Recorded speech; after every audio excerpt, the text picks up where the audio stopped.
I sat in my small apartment staring at the text message for what felt like hours. I'm sorry, but I need more stability. Mark can give me the life I deserve. I hope you understand. Just like that, 3 years together ended with a few cold sentences.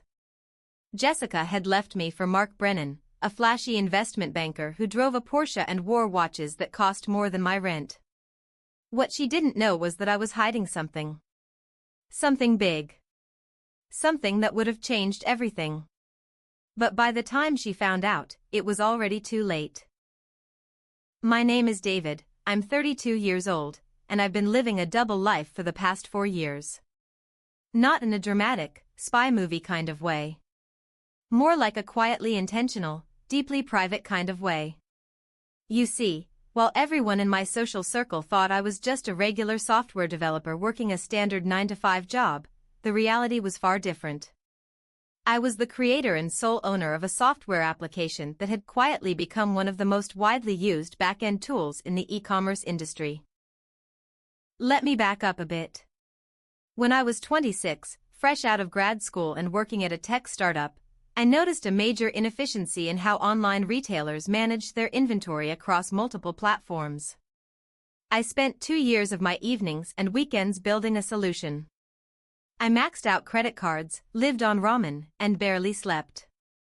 When I finally launched it, I priced it affordably and focused on making it genuinely useful rather than flashy. It caught on slowly, then suddenly, it caught on everywhere. By the time I was 28, the software was generating serious revenue. Enough that I could have quit my regular job, bought a nice house, upgraded my lifestyle completely. But I didn't.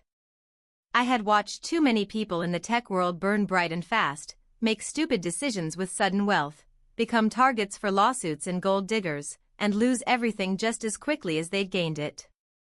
I decided to do things differently. I kept my regular job as a developer at a mid-sized company. It kept me grounded, kept me learning, and most importantly, it kept me under the radar. I lived in the same modest one-bedroom apartment I'd rented when I first moved to the city. I drove a reliable but unimpressive Toyota. I shopped at normal stores, ate at normal restaurants, and to anyone looking at my life from the outside, I was just a regular guy making a regular salary. The money from my software went into investments, retirement accounts, and a portfolio managed by a financial advisor 3 states away. I wasn't hoarding it out of greed. I was building something secure, something that would last, something that couldn't be taken away by market crashes or bad decisions. I had a plan to retire early, maybe at 40, and then live life on my own terms. But until then, I was content to live simply and quietly. I met Jessica at a coffee shop near my office about 3 years before everything fell apart. She was beautiful, smart, worked in marketing for a cosmetics company, and we hit it off immediately. Our first date turned into a 5-hour conversation. Within months, we were serious. She met my friends, I met hers, and everything felt natural and right. Jessica knew I was a software developer. She knew I made a decent living but nothing spectacular. She seemed fine with that, at least at first. We'd go to movies, cook dinner together at my apartment, take weekend trips to nearby cities, normal couple stuff. I paid for most things because I wanted to, but I wasn't extravagant about it. I never told her about my software or the income it generated. Why would I? We were still getting to know each other, and I'd learned to be cautious about revealing my financial situation too early.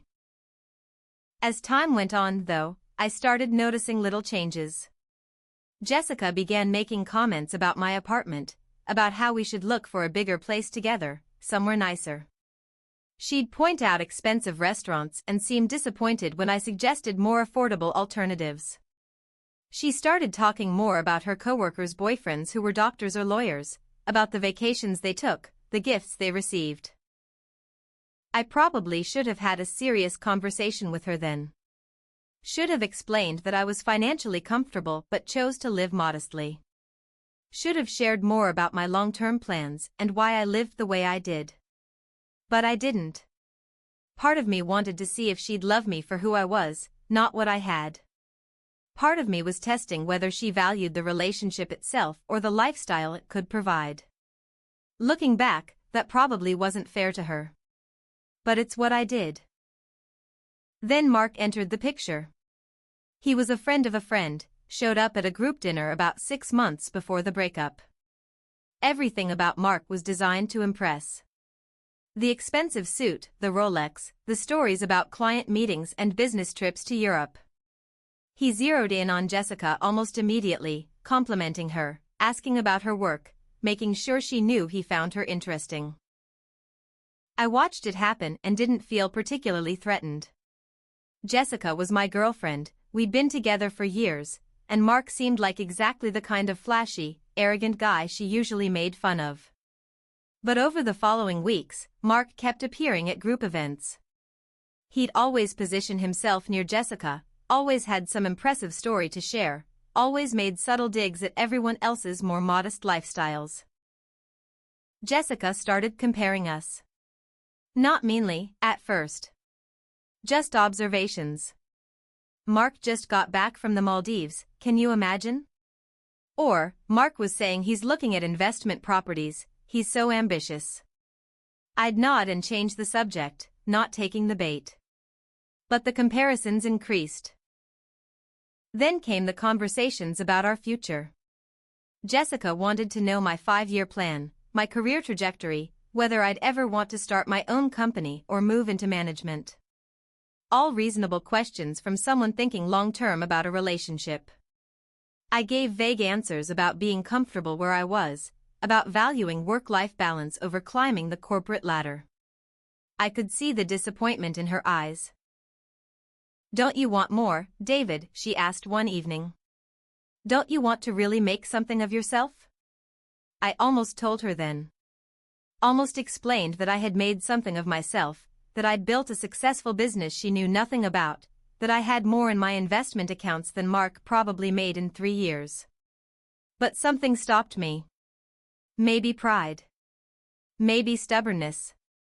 Maybe the hurt that she seemed to value money and status over the relationship we'd built. "I want to be happy," I said instead. "I want a life that's meaningful, not just expensive." She didn't like that answer. The distance between us grew. She started being less available, more critical, more distant. And Mark was always there, circling like a shark, offering everything I apparently wasn't. The fancy dinners, the expensive gifts, the promise of a luxury lifestyle. The breakup text came on a Tuesday evening. I'd just gotten home from work, was heating up leftover pasta, when my phone buzzed. Reading her message, I felt a strange mix of emotions. Hurt, obviously. Angry, definitely. But also relieved in a way. She'd made her choice based on surface-level appearances, and that told me everything I needed to know about what she really valued. I didn't fight it. Didn't call her or show up at her place demanding explanations. I just texted back, "I understand. I hope you find what you're looking for." And that was it. 3 years ended with 2 text messages. The next few weeks were rough. Not because I couldn't get over Jessica, but because I was processing what had happened. I threw myself into work, both my regular job and my software business. I met with my financial advisor and made some new investment decisions. I went to the gym, caught up with old friends, and generally tried to move forward. I heard through mutual friends that Jessica and Mark were officially together, that she was already posting photos of fancy restaurants and weekend getaways. Good for her, I thought. I genuinely hoped she was happy, even if the whole situation stung. About 2 months after the breakup, I got an unexpected call from a major tech company. They'd been using my software for years and wanted to discuss a potential acquisition. The offer they put on the table was substantial. 7 figures substantial. Life-changing money on top of the already comfortable income stream I had. I spent a month negotiating, consulting with lawyers and my financial advisor. Eventually, I accepted a modified deal. They'd acquire the software, I'd stay on as a consultant for 2 years to help with integration and development, and I'd receive both an immediate payout and ongoing royalties. When everything was finalized, my net worth had jumped to a level I still had trouble processing. The acquisition was announced in several tech industry publications. Nothing huge, not mainstream news, but anyone in the software or e-commerce space would have seen it. My name was right there in the articles as the creator and previous owner. I got congratulatory messages from colleagues, former classmates, and professional contacts. It felt surreal. I still didn't change my lifestyle much. I did finally upgrade my car, got a sensible but nice sedan. I put a down payment on a modest house in a good neighborhood, nothing ostentatious. I donated a significant amount to causes I cared about. But mostly, I continued living more or less as I had before. Turns out you don't need a mansion and a sports car to enjoy wealth. You just need security and freedom. About a week after the acquisition news went public, my phone rang with a number I recognized. Jessica. I stared at it for a moment, debating whether to answer. Curiosity won. Hello? David. Oh my God, I just saw the news. I had no idea. Why didn't you ever tell me? Her voice was breathless, excited, with an edge of something else. Regret, maybe. Tell you what, Jessica? I kept my tone neutral. About your company. About the software. I saw the acquisition announcement. David, that's incredible. I always knew you were smart, but I didn't realize you'd built something so successful. I let the silence hang for a moment. You never asked. What? Of course I asked about your work. You always said it was fine and changed the subject. You asked about my day job, I corrected. You never asked if there was more to my professional life. You saw the apartment and the car and made assumptions. Just like you assumed Mark's expensive lifestyle meant he was a better long-term bet. That's not fair, David. You deliberately hid this from me. She wasn't entirely wrong, but she wasn't right either. I didn't hide it, Jessica. I just didn't broadcast it. I live modestly by choice, not necessity. You decided that meant I wasn't ambitious or successful enough for you. You chose someone who looked successful over someone who actually was successful but didn't feel the need to show off about it. I didn't, it wasn't about the money, she protested, but her voice lacked conviction. Wasn't it? You left me for Mark specifically because he could give you the life you deserved. Your words. What changed between that text and this phone call?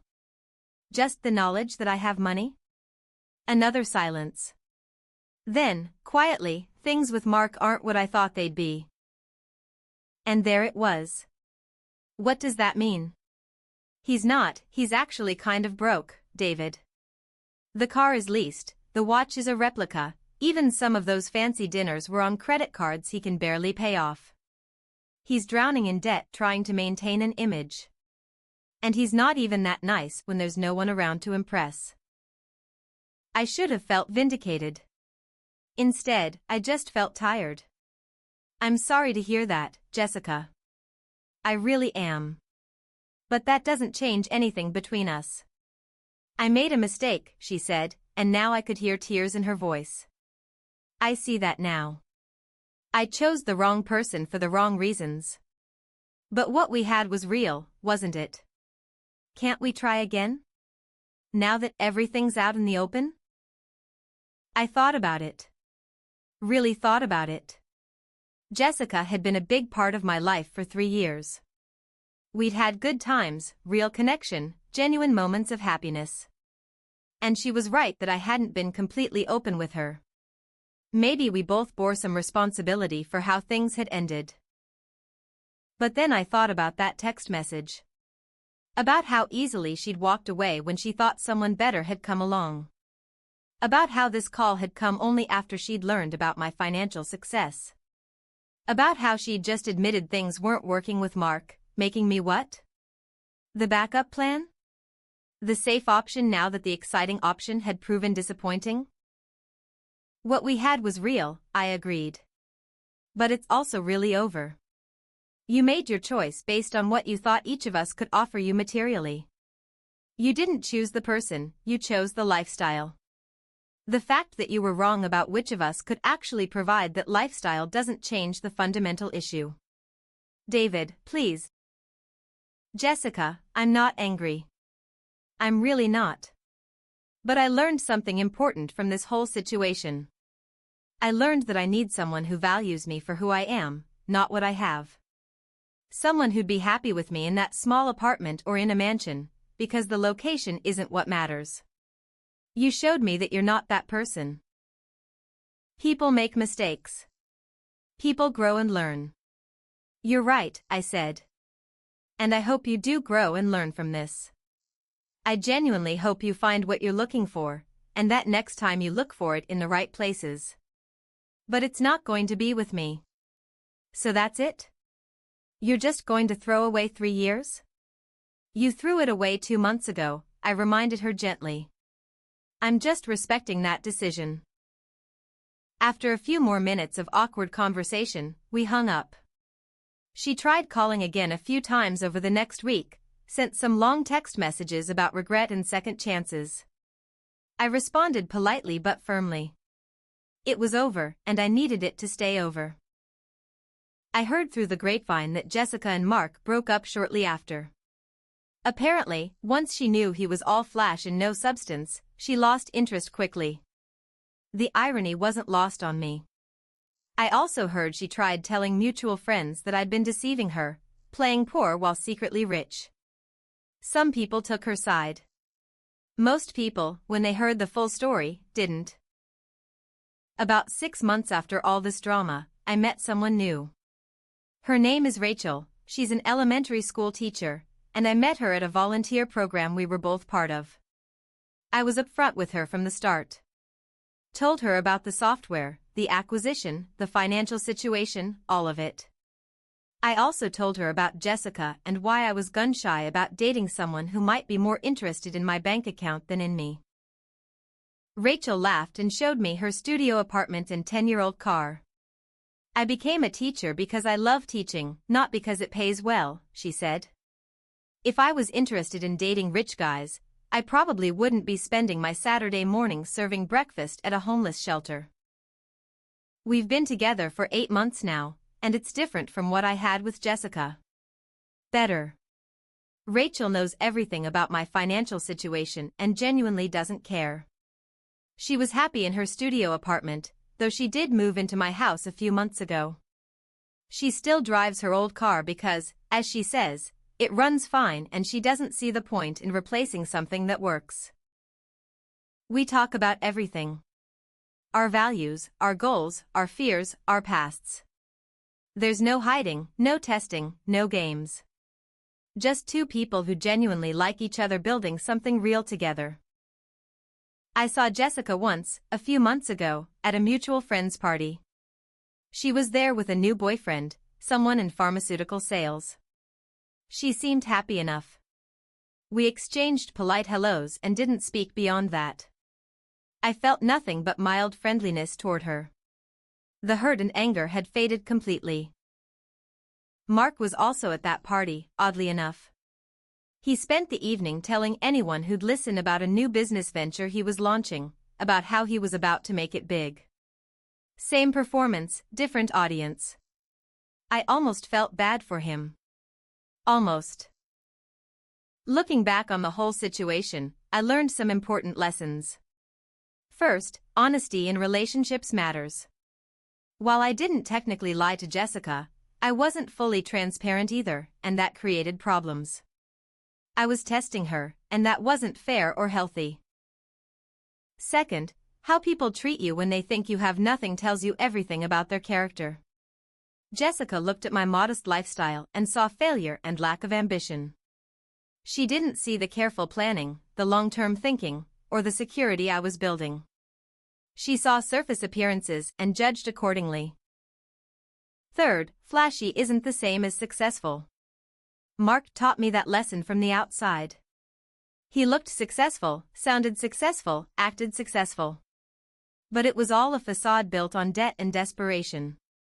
Real success is quieter, more stable, and doesn't need constant validation. Fourth, the right person will value you for who you are, not what you have. Rachel would be with me if I was still living in that small apartment working just my regular job. I know that absolutely. That knowledge makes everything else in our relationship better and easier. And finally, sometimes the trash takes itself out. Jessica made her choice, and in doing so, she revealed that we weren't compatible in the ways that actually matter. If she hadn't left, we might have stayed together longer, gotten more entangled, maybe even gotten married before the fundamental incompatibility became obvious. Her leaving when she did, as much as it hurt at the time, saved us both from a bigger mess down the road. I'm 33 now, semi-retired, consulting part-time on the software I created, volunteering regularly, and building a life with someone who sees me for who I actually am. I live in a nice but not extravagant house, drive a reliable car, and spend my money on experiences and causes rather than status symbols. Jessica is somewhere out there, hopefully learning that a person's worth isn't measured by their car or their address. Mark is probably still leasing cars he can't afford and telling anyone who'll listen about his imminent success. And me? I'm exactly where I want to be, with exactly who I want to be with, living exactly the life I choose to live. Not because I'm hiding anything or proving anything or testing anything. Just because it makes me happy. And that, I've learned, is the only measure of success that actually matters.